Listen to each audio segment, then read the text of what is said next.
YouTube, what is up? We are back. It is Monday, day after Mother's Day. Just spent the weekend back home with the fam. I guess just Sunday. Drove back after softball tournament on Saturday. Swing is dialed right now. We are back after our midlife crisis 3 weeks ago, maybe it was 2 weeks ago. Little midlife crisis there. Balled out the past 2 weekends. This past weekend we were one swing away from a perfect weekend. We went 20 for 21.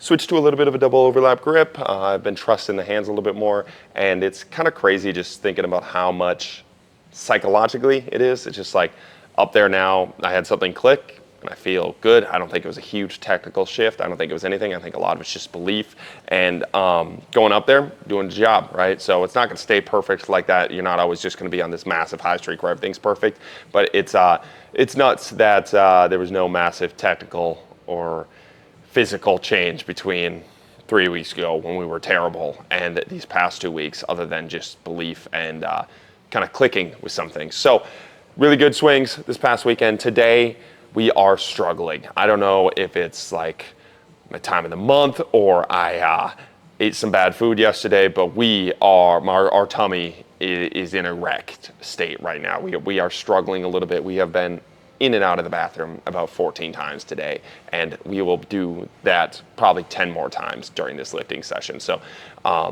we're gonna hit some snatches today. We're gonna see how heavy we go on those. Maybe it's just a movement day and we talk to the camera, but I wanna get moving. I wanna get back on the grind. Last week, we had 2 amazing lifts. Oh my goodness. It was probably 2 of my favorite lifts I've had in a long while. PR'd in a hang clean last week and had a really good lifetime session. And one day I forgot the tripod, the other day I forgot the battery to the camera like a dumbass.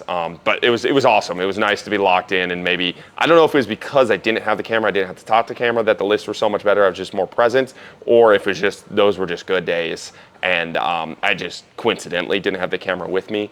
But man, we ripped a lifetime upper body ripper, one for the ages, a glaze for the ages. We felt amazing. We were there till like 11 p.m. on Thursday. It was awesome. And then Friday we came back, hit a hang clean, PR, hit some reverse lunges, but no video content for you guys. But anyways, it was a really good week of lifting last week. And we're gonna continue that this week. Again, today it might be a little rough. Maybe we get moving, we feel amazing, but I did some sprints outdoors, not beautiful. I've been walking, I've been trying to get some sunlight, I've been doing a lot of water, but the tummy is just not loving me right now. Yesterday we went back home for Mother's Day and we had my dad made these ridiculous steaks. They were so big, dude. They were like, boom, that size. And maybe it was that, maybe we had our prep work back home maybe wasn't as clean as it needed to be or something, but something's destroying me right now inside, and we're gonna battle through for you guys and for the listeners and for the watchers of this YouTube. So let's hit some snatches, let's hit some jumps, let's go from there. Boom.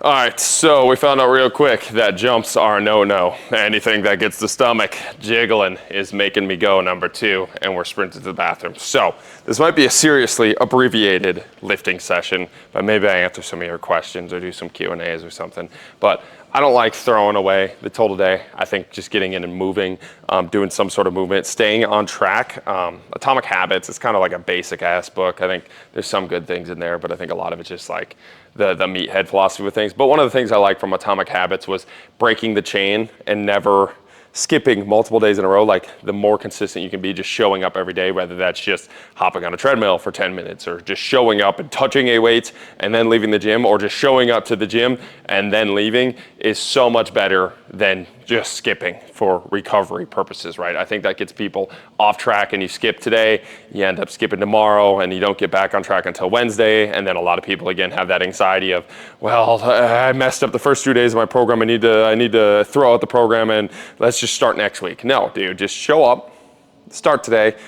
Doesn't really matter how much work you get done today, right? It's more about that compounding thing. Have enough trust and faith in yourself that we're going for long-term goals, not the day goal, right? It's not about just hitting a PR every single day, right? It's about hitting those long-term PRs and hitting your long-term health goals, your long-term fitness goals, right? So on days when you're not feeling the best, just show up, man. Just don't don't break that chain of consistent habits for yourself. And for me and myself, and I know a lot of clients, the better that is long-term for everybody, right? So we'll do some snatches here. Again, we'll see how heavy we go. We'll see how the tummy feels, and keep ripping from there. See how many accessories we hit after this too. But maybe it's just a talking day. Maybe we just hang out. I don't know.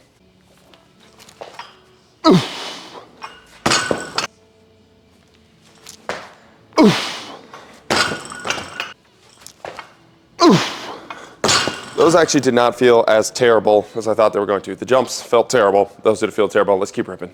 All right, set number 2 here. No bathroom break in between. Let's go. That's a PR.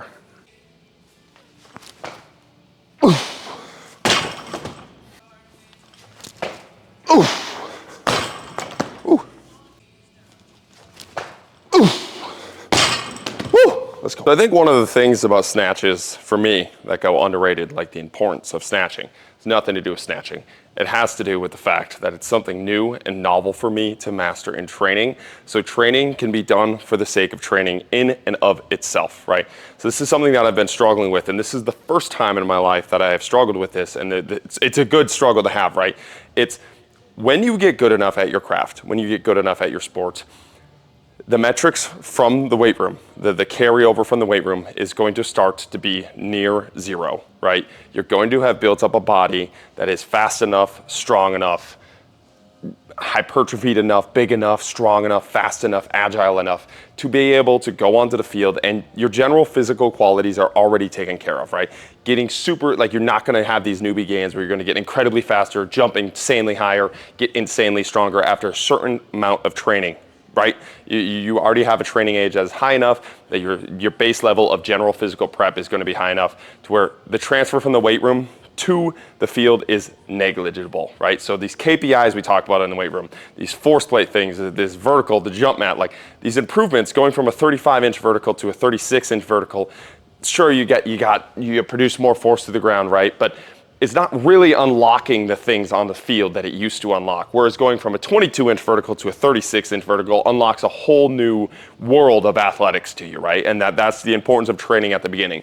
But you reach a point kind of in this general physical prep where it's like, you kind of have this base level, right? Where it's like, I can jump 35 inches, I can sprint fast enough, I can lift heavy enough to be able to do everything that I want on my field, in the sport, to where I'm not gonna have these insane, massive gains, right? From going, again, pursuing a 35-inch vertical or increasing that to 37-inch verticals, not really going to be the thing that unlocks the next level of performance for me, right? I need to spend time on my craft, right? So now I've spent enough time on the field of softball to where I kind of know in the back of my head these things where nothing here is going to transfer there more than just hitting more softballs, right?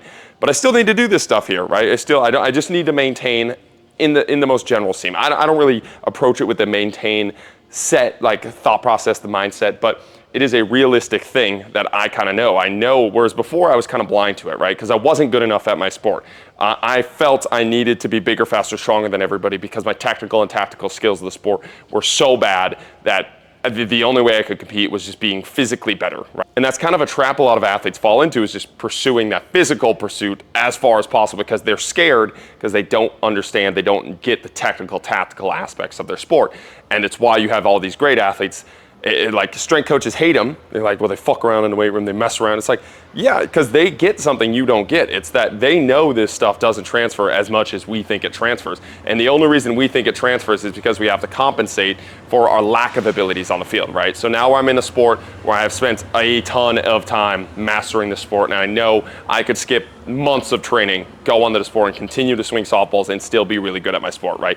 So this is why finding a purpose to train for the sake of training is so important, right? And why training needs to be fun. It has nothing to do with the training in and of itself, because once you start to use training as you train to get better at your sport, like once you start wrapping it up in these kind of things, people see through that. And like I start to see through this, and high level athletes see it's like, no, it doesn't. Like, me sprinting faster is not going to make me a better athlete. And that's because, again, their general physical prep. We're not talking about high schoolers where them getting faster actually is going to make a massive difference because they can get so much faster. These high-level athletes, even like college-level athletes, they're already at a certain level to where they don't have these newbie gains to unlock in the weight room, and they need to spend more time on the field, and they understand that. So you need to find a reason to train, right? And the reason to train is because training is fun. The reason to train is because there's novel stimulus, like the snatch for me. There's something new there. There's something fun there.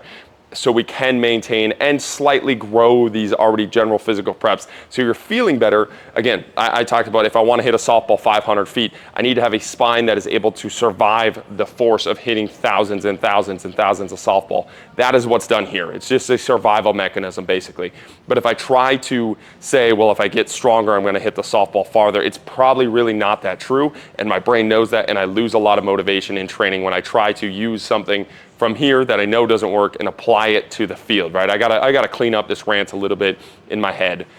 But that is why I think it's so important to have training be fun for the sake of training and train for the sake of training and just find new and fun stimuluses in the weight room rather than lie to the athletes and tell them getting better at the snatch is gonna make them better on the field. It's not, right?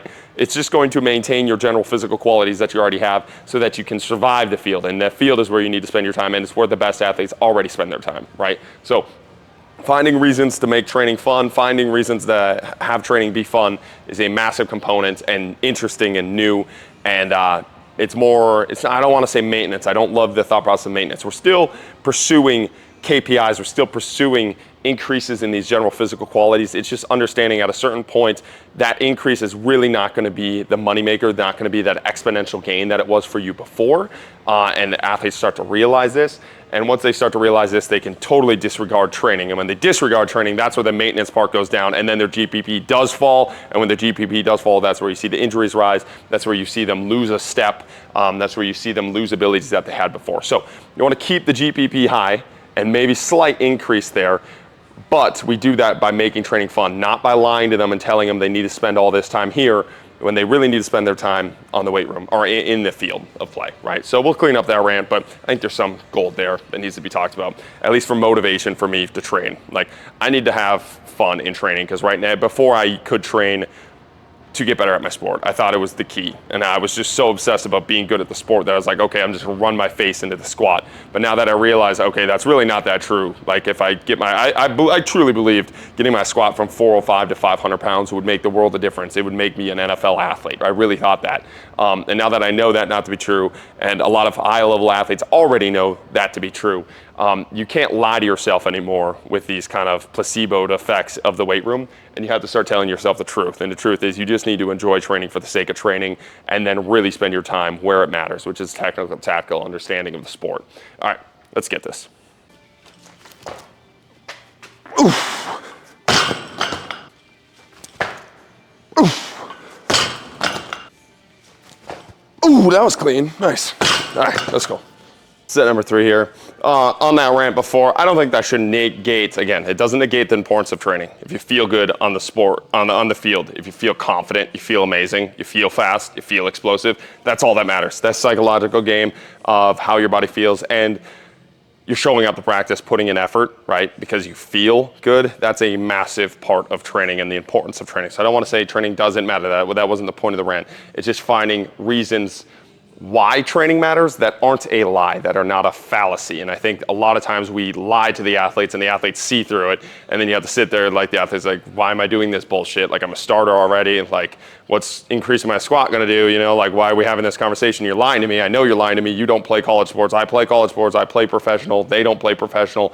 That's where you have that disconnect. I think just look at training for what it is, right? Like, let go of the ego a little bit, let go of what's actually happening here, see what's actually important. And I think when you have those real conversations with your athletes and you stop lying to your athletes about it, they show up and they want to be interested and they want to do it because they know you aren't going to lie to them about the importance of the fucking power clean or the importance of a front squat, right? It really doesn't matter. And they know it doesn't matter, and you know it doesn't matter deep down as you're looking at great athletes can't do the things that you do in the weight room, and you can't sniff the things that they do on the field, right? So feeling amazing, showing up and having that psychological benefit is amazing.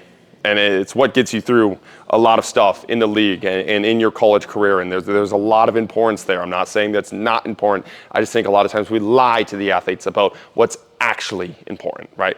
And that creates some disconnects, and it creates the survivorship bias almost. The people that buy into that become strength coaches and continue to push that narrative onto the athletes that actually are just athletes and they're making it and they see reality for what it is. And I say that because I used to fight that. I used to say to those athletes, like, oh, it's genetics or they don't understand. It's like, no, they understand at levels deeper than we will ever understand because they have such a deep understanding of their bodies and the field of play that we don't sniff as big meathead strength coaches. right? In the same way they can't sniff our understanding of a barbell, we can't sniff their understanding of a field, yet we try to push our understanding of a barbell onto their understanding of a field and wonder where that disconnect is.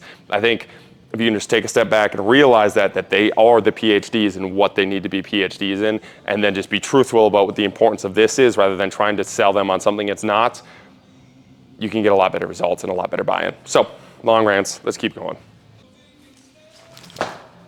Oof. Oof. Oof.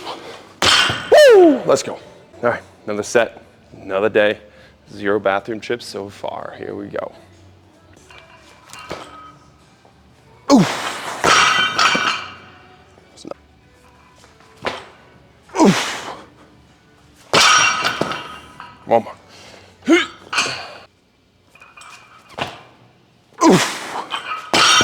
Woo.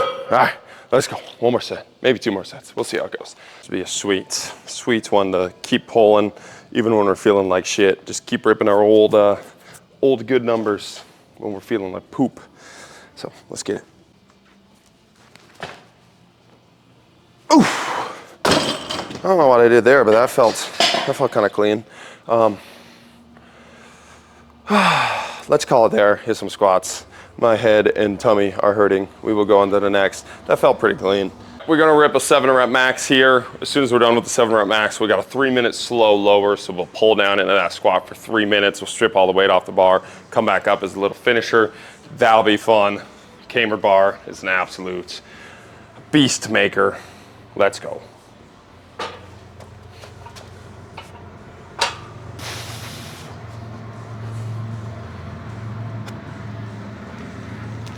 Oof. Oof. Oof. Oof. Oof. Oof. Whee. Set number 2 here.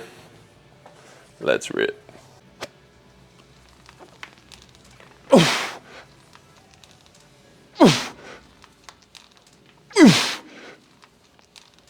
Oof. Oof. Oof. Oof. Whee! This bar is gonna kill me. Let's go. All right, set number 3 here. Let's rip.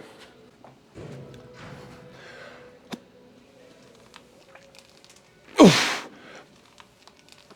Oof. Oof. Oof.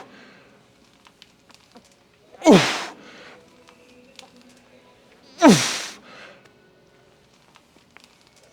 Oof.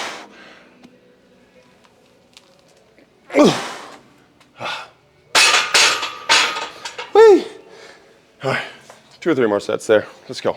So one of the questions that I really wanted to cover by itself, and I'm strategically covering it right now to buy myself more time before we get to the squats because my legs are sore and my tummy doesn't feel good, is the question of any advice for releasing my first program. I'm gonna release my first program. What should I do? What steps should I take? I don't know. I've probably done 50 consults on somebody's first program, and the advice stays the same for every single one. Release the damn program. Build it, release it, edit it based off the feedback that you get. It does not matter how smart you think you are. And this is the problem that with coaches all over the place. They're like, I'm gonna plot, I'm gonna plan, I'm gonna make the perfect program. No, you're not. You're not gonna make the perfect program. It's like trying to make the perfect squat on your very first squat attempt, right? It's not going to happen. The best way to get really good at squatting is to squat up and down a ton of times, get 1,000 reps there and get amazing at that. The best way to make a really, really good program is to work with 1,000 athletes and release it and actually work with the 1,000 athletes online, and they will tell you what is a good program and what works and what doesn't work, right? Nothing you plot and plan, nothing you think about is going to outsmart the open market, right? It's going to tell you everything. It's going to tell you what you enjoy. It's going to tell you what your clients enjoy. It's going to tell you if you want to go into the online space. That's a big part of it. It's like these coaches going back and forth. I don't know if I want to do this. Like, release the program and see. Do you want to go community-based program? Do you want to go week-by-week based program? Do you want to go one-on-one training? Do you want to go just group training and you just post your training? You won't know any of that until you release it, and then you'll find out real quick. I was very anti-online programming for the longest time when I started off with Yoakum Strength and I started off in the college sector. I was told it was a bullshit way to go. I was told you'll never make it in the college sector if you go in this kind of like salesman online program. And so I swore it off way before I even tried it, and I plotted and planned. I'm like, this is just not the right way to do it. As soon as I did it, you know what I found out? I really enjoyed it. And then I got a lot of benefit from being able to work with a ton of people on a massive scale and doing the same things that I'm doing and checking in and having a big impact. And I was like, oh my God, I would have never learned that plotting and planning at the coffee shops. And that's what I was doing. I was plotting and planning my career. I'm going to become this Division I coach. I'm going to go through all these steps. I'm going to do this. None of that was what I actually wanted. And you know why? It's because I was plotting and planning it and not living it, right? So if you want to release a really good program, you want to make a really good workout program, actually release the thing, actually make the thing, actually put it out there and do it, man. I don't care if one person buys the program. That's all that matters. That person is going to tell you everything you need to know, and it's going to grow to 2 and it's going to grow to 3. Or on one person, you're going to find out, oh, I hate doing this online program thing. I don't want to do it this way. I'm going to pivot, right? It's so much better that way than spending 14 weeks plotting and planning how to do it, right? Just go and do it, and you're going to find out so much more. You're going to have a trash program regardless. You can plot and plan for 14 weeks, or you can just release the program. Either way, your first program is going to be garbage. The way that you work with your clients, the online platform that you use, it's all going to suck because you aren't going to be very good at it. It's going to be the same exact thing as the first time you bench pressed, or the first time you squatted, right? The first time you cleaned, the first time you snatched. You don't have reps at it, so you're going to suck at it regardless. Learning and reading about these things in the theoretical world is not going to make you better at that. It's like learning and reading about squats. It's not going to make you a better squatter, right? You got to go sell the program. You got to get it out there, and that's what's going to make you better at it, right? So don't keep your art in the basement. If you have a product that you want to release, make it, release it, figure it out on the fly from there rather than sitting in this kind of back end BS way. It's kind of this protective mechanism for a lot of people. Here's the truth. You're not going to sell a lot of programs, your first program. It's not going to work out beautifully. It's not going to be this clear cut, you make 6 figures in a week. Anybody that's telling you that is lying to you. It's not going to happen because, again, you suck at it. Just like you're not going to squat 405 the first time you touch a barbell.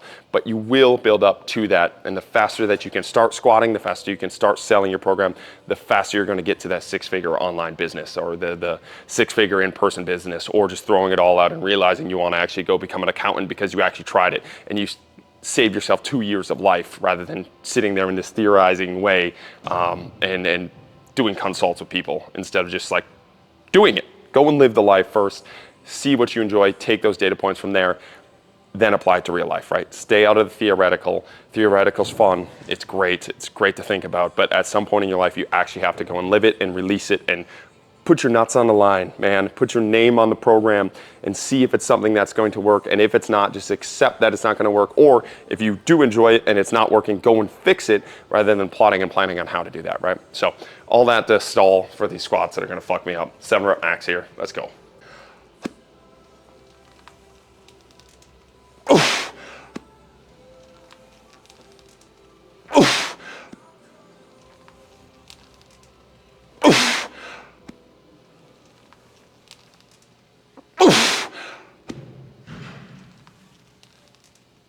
Oof. Come on.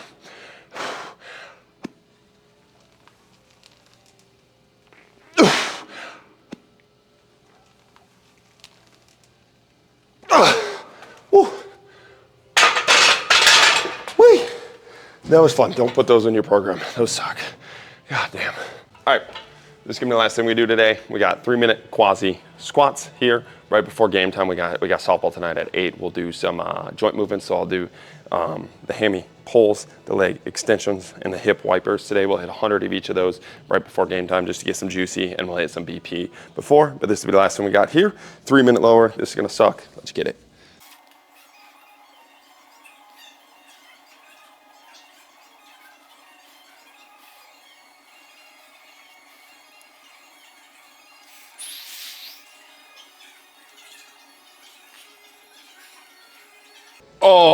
Oh my God, that fucking sucked balls. Oh.